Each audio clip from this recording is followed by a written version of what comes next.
Kita beralih ke sorotan lainnya, Saudara. Jessica Kumala Wongso walk out dari sidang peninjauan kembali terkait kasus pembunuhan Wayan Mirna Salihin. Pihak Jessica keberatan karena jaksa menghadirkan ahli dalam sidang tersebut. Al-Azhar dan juga Christopher Hariman Rianto mohon hadir ke depan sidang. Jessica Wongso langsung keluar dari ruang sidang sebelum dua ahli yang dihadirkan jaksa dapat memasuki area sidang di Pengadilan Negeri Jakarta Pusat. Menurut Hidayat Bostam, kuasa hukum Jessica Kumala Wongso keberatan dengan dihadirkannya ahli dari pihak termohon. Hidayat menjelaskan bahwa peninjauan kembali adalah hak dari pemohon. Tidak seharusnya pihak termohon diberi kesempatan untuk menghadirkan ahli. Sidang masih akan dilanjutkan dengan mendengarkan kesimpulan dan putusan. Kami keberatan kalau termohon menghadirkan ahli. Alasannya, ini ada panggungnya pemohon. Pemohon ini adalah yang mengajukan PK, ya. Jadi mempunyai mendapatkan novum. Jadi kami akan sampaikan dalam persidangan yang sudah. Namun jaksa atau termohon itu hanya menanggapi atau keberatan, ya kan? Dia nggak punya hak memberikan ahli atau menghadirkan. Karena kalau menghadirkan lagi itu sama mengulang kembali dalam persidangan yang lalu. Ini kan haknya si terpidana, ya. Mendapatkan novum, kita ajukan bahwa kita dapat novum dan lakukanlah persidangan ini untuk diterima oleh majelis. Jaksa penuntut umum menghadirkan ahli forensik digital Muhammad Nur Al-Azhar dalam sidang peninjauan kembali Jessica Kumala Wongso terkait kasus pembunuhan Wayan Mirna Salihin. Ia mengatakan bukti baru, novum, atau video yang diputar dalam sidang PK yang dibawa Jessica ialah rekaman CCTV yang disebutkan ayah Mirna Darmawan Salihin dalam sebuah wawancara di acara stasiun TV swasta. Bukti baru itu berupa rekaman CCTV Channel 9 atau kamera 9 di Cafe Olivier dan sudah pernah ditampilkan dalam sidang sebelumnya. Dan itu sudah pernah ditampilkan di persidangan Agustus 2016 karena di persidangan itu kita menampilkan 8 channel CCTV. Jadi salah satunya channel 9 yang menunjukkan bahwasannya itu dari belakang. Jadi dari belakang meja. Jadi semuanya sudah pernah ditampilkan. Tadi kita juga sudah tampilkan persamaan di depan majelis hakim bahwasannya di channel 9 itu memang ada tangan yang disampaikan oleh bapaknya. Jadi CCTV yang channel 9 dari belakang dengan yang ada di rekaman yang K12 itu adalah hal yang sama. Tidak ada perbedaan. Soal novum dalam sidang PK Jessica Wongso kita bahas bersama Jamin Ginting, pakar hukum pidana Universitas Pelita Harapan. Prof Jamin, apa kabar? Selamat petang. Prof Jamin. Kami akan hubungi kembali, tampaknya ada gangguan telekomunikasi.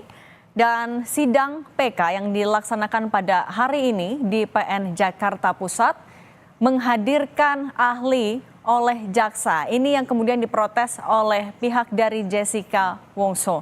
Kita bahas lagi, Prof Jamin, selamat petang. Selamat petang, Mbak. Prof Jamin, kan novum yang dibawa sama pihak Jessica adalah CCTV yang katanya belum pernah diputar tapi kemudian dibantah oleh ahli dan juga kutipan wawancara dari ayahnya Mirna. Kalau Anda cermati, seberapa kuat sebenarnya novum ini untuk bisa memengaruhi ataupun juga jadi bahan pertimbangan dari hakim? Ya, saya kira kalau CCTV itu kan sudah beberapa kali diputar ya, walaupun keterangan yang disampaikan itu kan keterangan yang dia pernah lihat sendiri dalam persidangan, artinya agak lemah menurut saya kalau dilihat dari novum yang dihadirkan ini, begitu. Oke, tapi Nah, jadi kalau terkait dengan CCTV itu, ya. Oke, lanjut Pak, silakan. Ya, jadi menurut saya keterangan itu kan keterangan yang nggak bisa dibuktikan langsung kalau ayahnya Mirna ya. Harusnya ayah Mirna yang dia hadir, bukan hasil dari CCTV. Oke, harusnya ayahnya Mirna yang dihadirkan langsung. Artinya kalau menurut Prof. Jamin belum begitu kuat novumnya kalau hanya dari video? Ya benar, jadi harusnya ayah Mirna yang dihadirkan untuk menerangkan dia sebagai orang yang disumpah ya menemukan itu dan dia menerangkan. Kalau cuma hasil video aja itu kelihatannya mungkin ya menurut saya dalam sisi pembuktian di pengadilan terkait dengan PK secara adalah bukti baru dan sangat menentukan ya kalau ada waktu itu kan setelah kejadian artinya bukan pada sebelum diputus ya.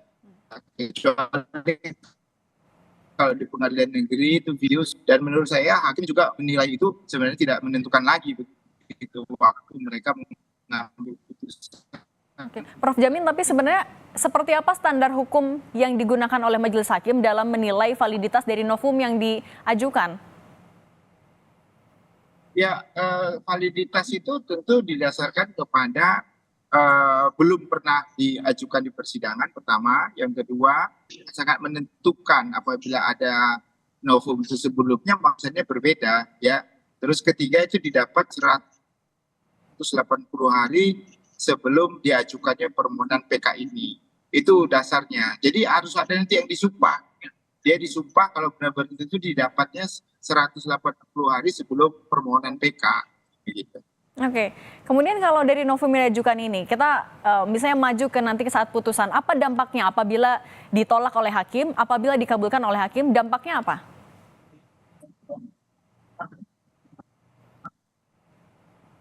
Ya sebenarnya yang penting bagi pemulihan nama baiknya begitu loh dan rehabilitasi. Kalau sampai nanti diputuskan dimenangkan, dia bisa menggugat ganti rugi kan begitu kepada pemerintah ya. Memang ada batasannya ya, memang ada batasannya. Tapi kalau dia kalah ya putusannya masih sama, artinya dia bebas. Soal penghitungan ganti rugi itu seperti apa, Prof. Jamin? Sebenarnya permohonan PK ini berfungsi untuk kebaikan daripada pemerintahnya, jadi tidak lebih dari 100 juta kalau saya katakan. Artinya tapi tidak, apakah bisa membuka kemungkinan kasusnya kemudian diselidiki lagi, diulang lagi dari awal? Ini ada kemungkinan ini nggak, Prof? Tapi itu begitu penting karena itu, enggak begitu, tidak begitu. Ini kartu sudah clear dan putusan akhirnya ada rehabilitasi dan ganti rugi, itu aja.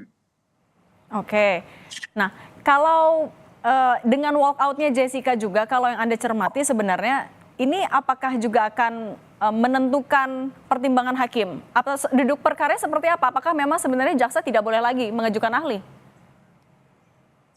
Saya kira nggak punya kepentingan di sini untuk menghadirkan ahli lagi jaksa, karena jaksa kan nggak punya kepentingan apa-apa di sini. Ini hanya permohonan itu legalitasnya benar atau tidak.